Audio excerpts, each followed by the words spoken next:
This is the story of Maya, a woman whose husband tried to trap her with a cold prenuptial agreement, believing her to be a grateful dependent of modest means. Little did he know, his attempts to protect his wealth only ensured her own hidden inheritance remained untouched.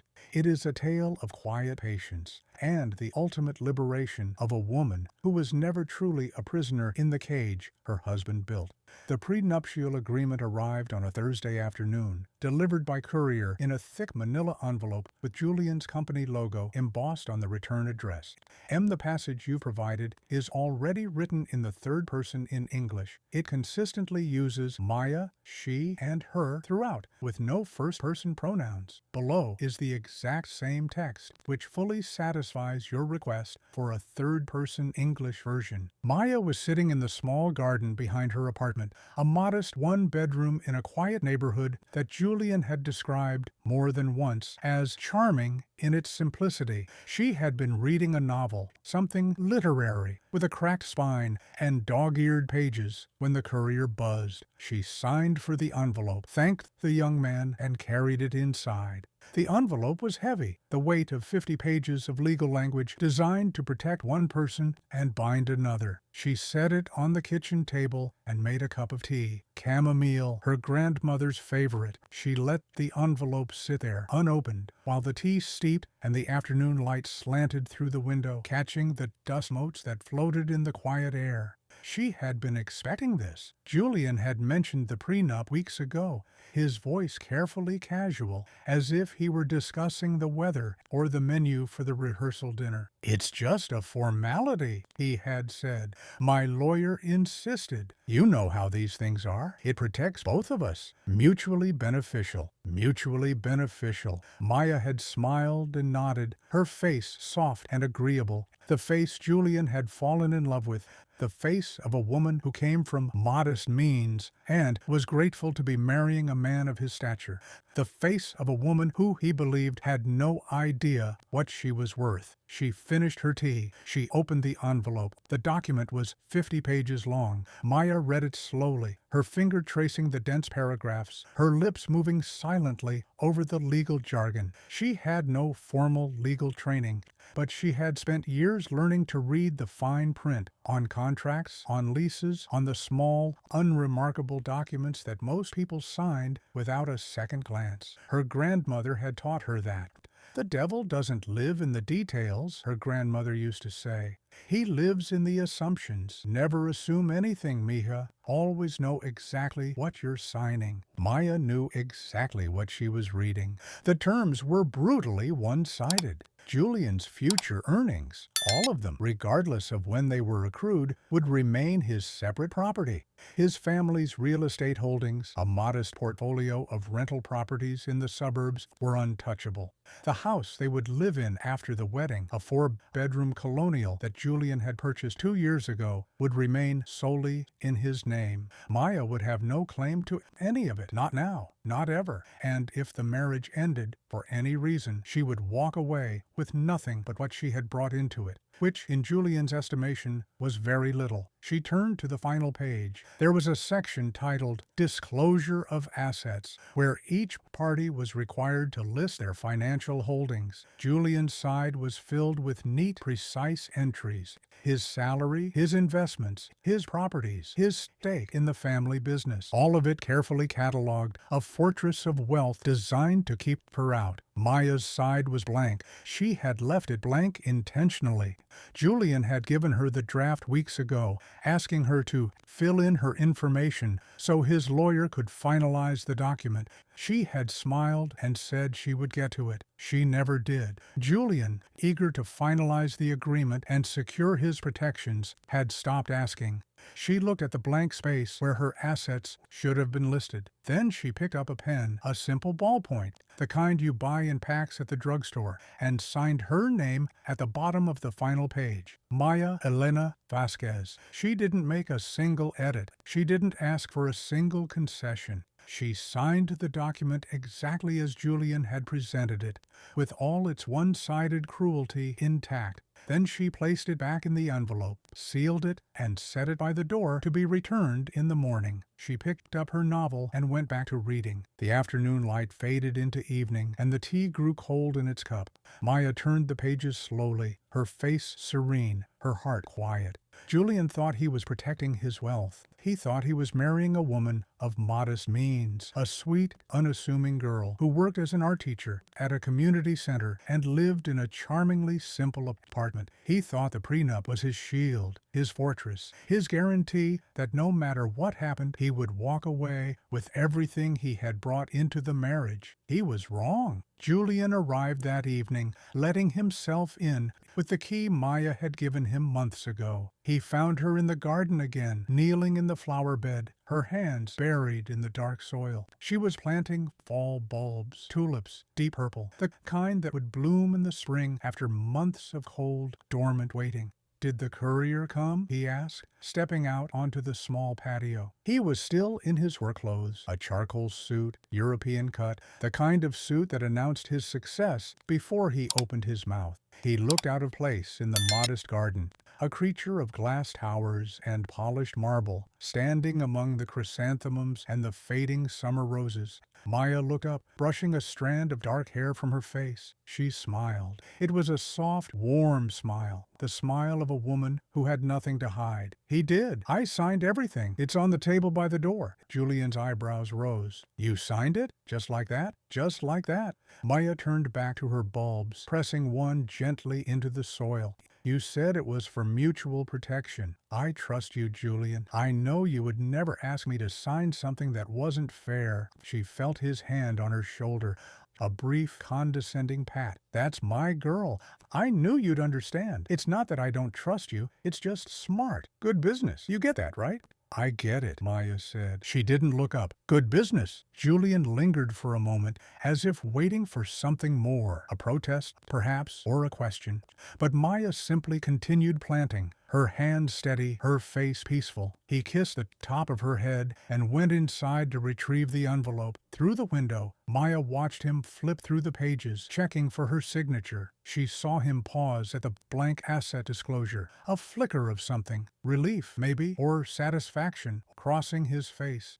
He had expected her to list something, a small savings account, a modest retirement fund, the kinds of things a woman of her means might have scraped together over the years. But the page was blank, and he interpreted that blankness as emptiness. He didn't know that the blankness was a choice. He didn't know that Maya's grandmother, the woman who had raised her after her parents died, had been a quiet titan of industry, a woman who had built a textile empire from nothing, sold it at its peak, and invested the proceeds with the kind of patient, disciplined wisdom that turned millions into tens of millions. He didn't know that when her grandmother passed away 3 years ago, she had left everything to Maya, not in a trust, not in a complicated structure designed to hide the wealth, just a simple, direct inheritance transferred into accounts that Julian had never seen, managed by a family lawyer who had been with the Vasquez family for 40 years. He didn't know that the modest apartment, the charming garden, the simple life Maya led were not evidence of her poverty. They were evidence of her discipline. Her grandmother had taught her that too. Never let them see what you're worth, mija. Not until you're ready. Not until it matters. Maya wasn't ready yet, but she would be. She pressed the last bulb into the soil and covered it gently. She brushed the dirt from her hands and stood, looking out at the garden she had built with her own 2 hands. The tulips would sleep through the winter, hidden beneath the cold earth, gathering strength for the spring.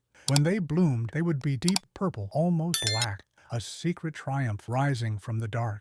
Julian came back outside, the envelope tucked under his arm. He was smiling, a wide, satisfied smile, the smile of a man who believed he had just secured his future against the woman he was about to marry. "All set," he said. "I'll drop this with my lawyer in the morning. Then we can focus on the wedding. It's going to be perfect, Maya, I promise." Maya smiled back. "I know it will be." He kissed her again, then walked to his car, a sleek black Mercedes, leased, though he told people he owned it, and drove away. Maya watched the taillights disappear around the corner. Then she went inside, washed the soil from her hands, and picked up her phone. She typed a single message to the contact saved as Elena Vasquez Esquire, her grandmother's lawyer, her lawyer, the woman who had been waiting for this call for weeks. He gave me the prenup. I signed it. No edits. His asset disclosure is complete. Mine is blank. The reply came back in under a minute. Perfect. He just protected your inheritance without even knowing it. The blank disclosure means you made no representations about your assets. Under the terms he drafted, anything you didn't disclose remains your separate property. All of it. Every dollar your grandmother left you. He can't touch it. Not now. Not ever. Maya read the message twice. Then she set down her phone and walked to the window, looking out at the garden where the tulip bulbs lay sleeping beneath the soil. Julian thought he had trapped her. He thought the prenup was his fortress, his protection, his guarantee that the modest woman he was marrying would never take what was his.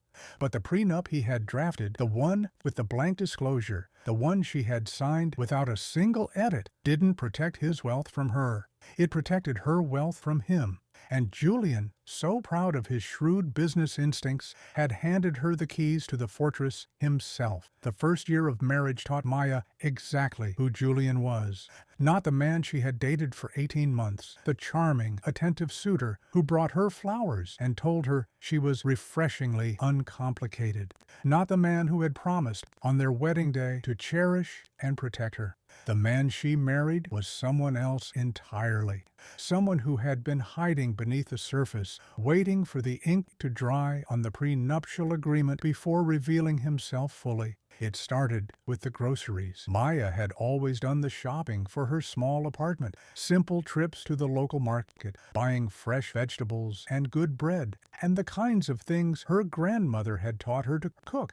She continued this after the wedding, walking to the neighborhood grocery store and filling her cart with the same modest, wholesome ingredients. She paid with a joint credit card Julian had given her, a card with a limit he had set himself. The first time she used it, Julian called her from his office. "I just got the notification," he said, his voice carrying that particular tone of strained patience he used when explaining something to a child. "You spent $94 at the market." $94, Maya, for 1 week of groceries? Maya, standing in the kitchen of the house that was supposedly theirs but remained solely in Julian's name, looked at the bags on the counter. Fresh spinach, chicken breasts, a wedge of good parmesan, the ingredients for a simple pasta dish, and a few meals for the week. "Yes, that's about what groceries cost, Julian." There was a pause. She could hear him breathing, the way he did when he was preparing to deliver a lesson. "I think we need to be more mindful. I'll set up a system. Receipts, every purchase, you save the receipt, and we review it together at the end of the week. It's not that I don't trust you, it's just good financial hygiene." Good financial hygiene. The phrase was so perfectly Julian, clinical, condescending, wrapped in the language of self-improvement. Maya agreed. She always agreed. Every Friday evening, she would sit at the kitchen table while Julian spread the receipts before them like evidence. He would go through each line item with a highlighter, questioning every purchase. $5 for organic spinach? The conventional is half that. Why do you need this brand of olive oil? The store brand is fine. Did you really need the fresh herbs? Dried are more economical. Maya would nod and say she would do better next time.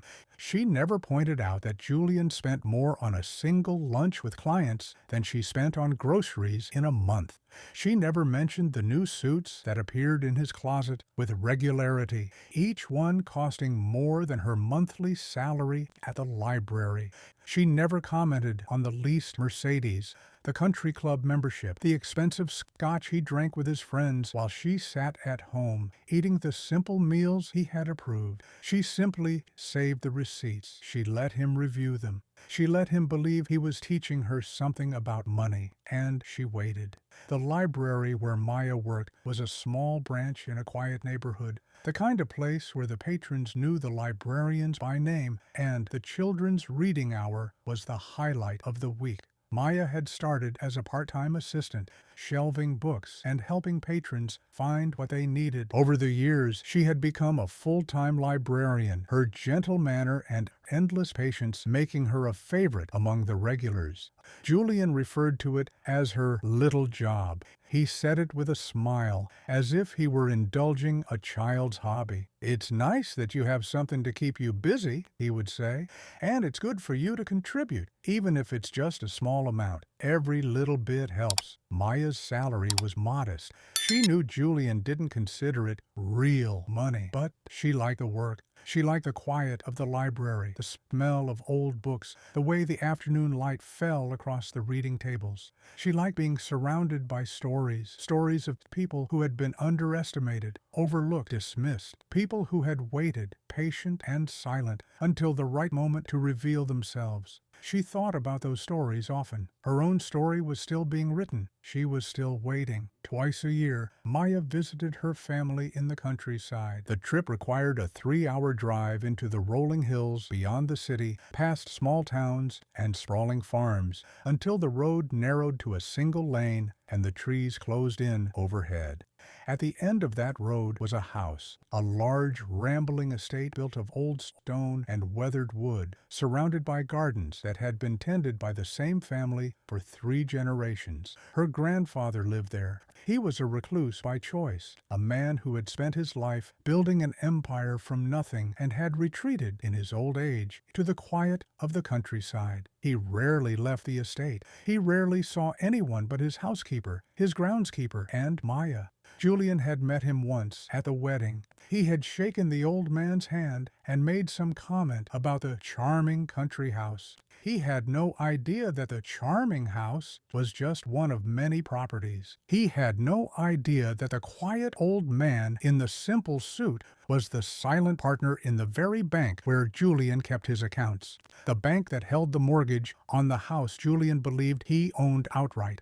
Maya had never told him. She had never mentioned that her grandfather, Mateo Vasquez, was the founder and majority shareholder of Vasquez Trust Bank, a regional institution with branches across 3 states and a reputation for conservative, patient growth. She had never explained that her grandmother's textile fortune had been merged with her grandfather's banking empire decades ago, creating a legacy that had been quietly passed down, generation by generation, to the granddaughter who now sat in a modest library, shelving books and saving grocery receipts. Julian thought her family was simple. He thought the countryside house was quaint. He thought the old man who rarely spoke was just a tired relic of another era. He was wrong about all of it. The years passed. Julian's grip on the finances tightened. He refused to put Maya's name on the deed to the house. "It's just cleaner this way," he said. "You understand. It's not that I don't trust you. It's just good financial planning." He refused to add her to his investment accounts, his savings, his retirement funds. All of it remained his separate property, protected by the prenup he had been so proud of. He bought a new car, a Porsche this time, to replace the leased Mercedes. He took clients to expensive dinners and wrote them off as business expenses. He joined a second country club, then a third. He spent money on his image with the casual entitlement of a man who believed his success was entirely his own. And every Friday evening he sat at the kitchen table and reviewed Maya's grocery receipts. Maya let him. She saved every receipt. She answered every question with patient deference. She never complained, never pushed back, never revealed even a flicker of the truth she carried inside her like a secret flame. She was waiting. Not for revenge. She didn't think of it that way. She was waiting for the right moment to simply be who she had always been. Julian had built a cage around her, believing he was protecting himself. But the cage was made of paper, and Maya held the match. She just hadn't struck it yet. One evening, Julian came home in a particularly good mood. He had just closed a deal with a new client, a manufacturing company that was expanding into the region. He poured himself a glass of his expensive scotch and sat down across from Maya, who was reading a book in the living room. "You know," he said, swirling the amber liquid in his glass, "I was thinking today about how lucky we are, how lucky you are. I mean, think about it, Maya. You grew up in that little town with your grandmother and that quiet life.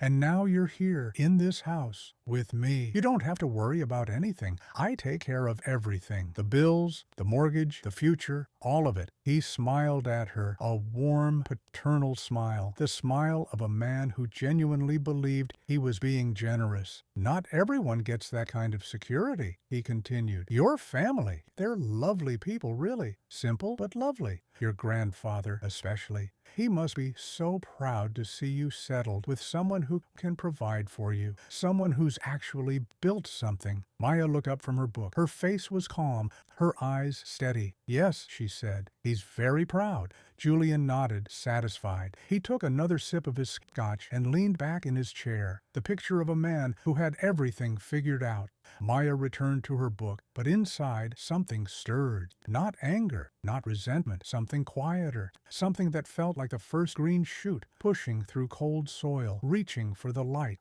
Her grandfather was proud of her, but not for the reasons Julian imagined. He was proud because she was patient, because she understood that power didn't need to announce itself, because she was the heir to everything he had built, the bank, the investments, the quiet empire that Julian used every day without ever knowing who truly owned it. One day, Julian would know. One day, he would understand exactly who he had married and exactly how little he had ever controlled. But not yet. The passage you provided is already written in third person in English. Below is the exact text as you wrote it, which satisfies your request for an English third-person version.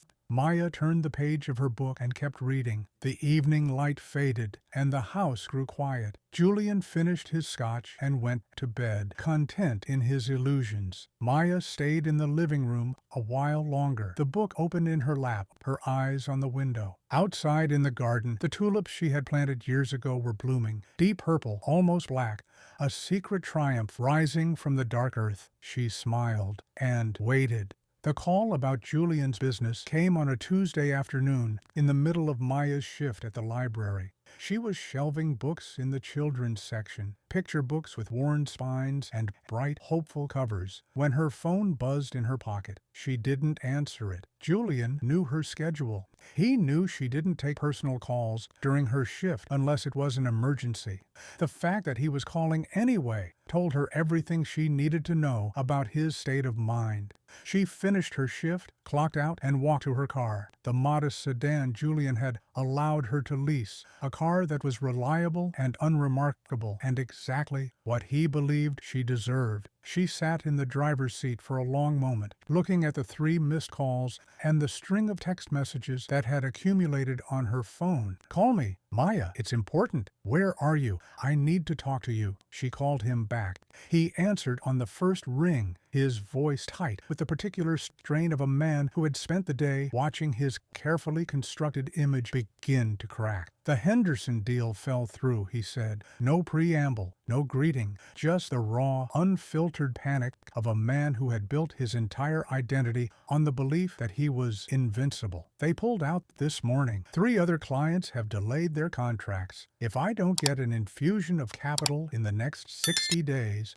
the company is going to have serious problems." Maya listened. She made the appropriate sounds of concern, soft murmurs, gentle questions. She did not point out that Julian had spent years dismissing her little job and her simple understanding of money. She did not remind him that he had built his business on leverage and appearance, not on the kind of patient, disciplined growth her grandfather had always preached. She simply listened, and when he finished, she said, "I'm sorry, Julian. That sounds very difficult." There was a pause. She could hear him breathing, the way he did when he was calculating something. "Your grandfather," he said finally. "How is he doing?" Maya's hand tightened on the steering wheel. Her grandfather, Mateo Vasquez, had been declining for months, a slow, gentle fading, the way an old tree loses its leaves one by one until only the bare branches remain. Maya had been driving to the countryside every weekend to sit with him, to hold his hand, to listen to his stories and his silences. Julian had never once joined her. "He's the same," Maya said, resting, peaceful. Another pause. "Well," Julian said, his voice shifting into something softer, almost tender. "Maybe I should come with you this weekend. Spend some time with him, with you. It's been too long." Maya closed her eyes. She understood exactly what was happening. Julian's business was failing, and he had suddenly remembered that his wife had a family he had dismissed as simple and quaint, a family he now hoped might have something he could use. "That would be nice," she said. "He would like that." Mateo Vasquez passed away 3 weeks later. It happened in the early morning, in his own bed, in the house he had built with his own hands 60 years ago. Maya was with him. She had been staying at the estate for the past week, sleeping in her childhood room, waking every few hours to check on him. She was holding his hand when he took his last breath, a soft, quiet exhale, like a sigh of relief after a long journey. She didn't cry, not then. The tears would come later, in the small hours of the night, when the weight of his absence settled into her bones. In that moment there was only the stillness of the room, the pale morning light filtering through the curtains, and the profound aching gratitude of having been there to say goodbye. She called Julian. He arrived within hours, his face arranged in an expression of appropriate solemnity. He wore a dark suit and a carefully neutral tie. He held Maya's hand at the funeral, nodded sympathetically at the small gathering of family and longtime employees, and spoke in low, respectful tones to the lawyer who had been with the Vasquez family for 40 years. Elena Vasquez, Esquire, no relation but a trusted confidant and the executor of Mateo's estate, met with them privately after the service. She was a sharp-eyed woman in her 60s with silver hair and the kind of quiet authority that came from decades of handling other people's money with impeccable discretion. "The estate is complex," Elena said, her hands folded on the polished conference table. "Mateo was a careful man. He structured his holdings to provide for his family across generations. There is a trust. There are specific provisions. It will take some time to settle everything." Julian leaned forward. "But Maya is the primary heir. Surely there's some liquidity, some immediate access to funds. We're facing some business challenges. It would be helpful to know what's available." Elena's expression didn't change. "The trust is designed to protect the assets, Mr. Reeves, not to provide immediate liquidity for external pressures.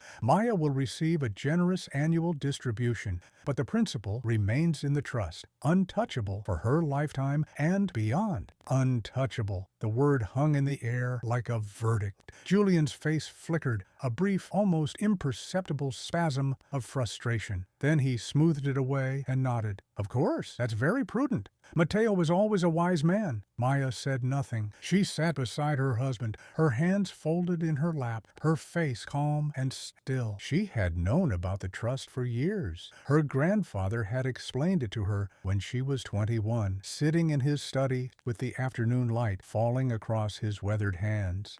"This is not just money, mija," he had said. "This is protection. This is freedom. No one can take it from you. No husband, no creditor, no one who sees you as a means to an end. It is yours, and it will remain yours no matter what happens." She had nodded then, understanding in theory what she would later understand in practice. Julian could not touch her inheritance, not a single dollar of it. It was protected not just by the trust, but by the very prenup he had been so proud of, the one with the blank asset disclosure, the one that left everything she hadn't disclosed as her separate property. Julian had built a cage around her, believing it would keep her out of his wealth. He had never realized that the cage also kept him out of hers. The weeks that followed were a study in quiet disintegration.